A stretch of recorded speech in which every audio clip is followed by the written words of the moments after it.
জ্যৈষ্ঠ মাসের মঙ্গলবারে আমি আর আমার শাশুড়ি মা চালের কিছু খায় না, লুচি বা পরোটা ইত্যাদি খায়। কিন্তু আজকে মা বলল, মানে আমার শাশুড়ি মা বললেন, এত গরম পড়েছে, লুচি পরোটা কিছু করিস না, অন্য কিছু একটা বানা।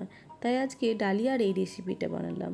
এটার জন্য আমার লাগছে ডালিয়া, গাজর কুচি, আলু কুচি, আদা কুচি, কিশমিশ, কাজু, গোটা গরম মশলা, শুকনো লঙ্কা। প্রথমে কড়াইয়ে তেল দিয়ে আমি কাজু আর কিশমিশটাকে ভেজে নেব। আর ডালিয়াটাকে আমি আধ ঘন্টা জলে ভিজিয়ে রেখেছিলাম, তারপরে জল ঝরিয়ে নিয়েছি। এবার কিশমিশ কাজুটা ভাজা হয়ে গেছে, কিশমিশ কাজুটাকে আমি তুলে নেব। এই রেসিপিটা কিন্তু খুব তাড়াতাড়ি হয়, চটজলদি রেসিপি বলতে পারেন। এইবার আমি ওই তেলে দিয়ে দেব গোটা গরম মশলা আর শুকনো লঙ্কা। এরপরে আমি দিয়ে দেব আদা কুচি। আপনারা ইচ্ছে করলে আদা বাটাও দিতে পারেন। আদা কুচিটা দিলে কি হয়, মুখে যখন পড়ে বেশ ভালো লাগে। এইবার দিয়ে দেব আমি আলু কুচি আর গাজর কুচি, দিয়ে ভালো করে এটাকে নেড়ে চেড়ে নেব। উপোসের দিনে বা নিরামিষ দিনে এরকম একটা রেসিপি বানিয়ে অনায়াসেই খাওয়া যায়। এইবার দিয়ে দেব স্বাদ মতো নুন এবং আবার ভালো করে গাজর আর আলুটাকে নেড়ে নেব। এবার যে ডালিয়াটা জল ঝরিয়ে রেখে দিয়েছিলাম সেটা দিয়ে দেব।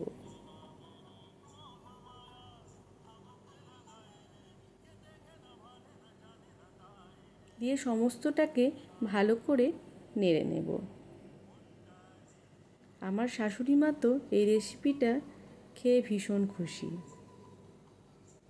এইবার দিয়ে দেব জল। এখানে আমি যতটা ডালিয়া নিয়েছিলাম ততটাই জল দিয়েছি।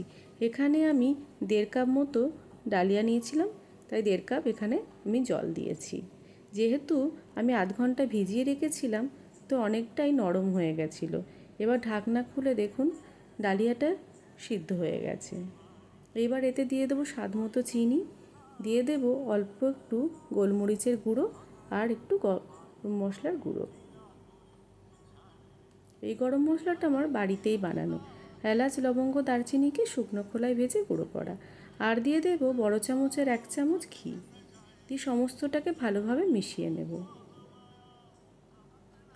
আপনারা জলখাবারেও এরকম একটি রেসিপি বানিয়ে খেতে পারেন, খুবই ভালো খেতে হয়। এইবার কিশমিশ আর কাজুটাকে দিয়ে দেব, দিয়ে ভালো করে এটাকে নেড়ে নেব। ব্যাস তৈরি হয়ে গেছে। আর এটা যখন ঠান্ডা হয়ে যাবে খুব সুন্দর ঝরঝরেও হয়ে যায়। আজকে মঙ্গলবারে দুপুরের লাঞ্চটা আমাদের বেশ ভালোই হয়েছে। এই গরমে ফলটাও শরীরের পক্ষে ভীষণ ভালো, আর এইরকম একটা স্বাস্থ্যকর ডালিয়া রেসিপিও খুবই ভালো। আর আপনাদের যদি আমার এই রেসিপিটা ভালো লাগে তাহলে লাইক, কমেন্ট, শেয়ার করবেন। আর কমেন্ট বক্সে অবশ্যই জানাবেন আমার এই রেসিপিটা কীরকম হয়েছে। বেশ সুন্দর করে সাজিয়ে পরিবেশন করে দিলাম।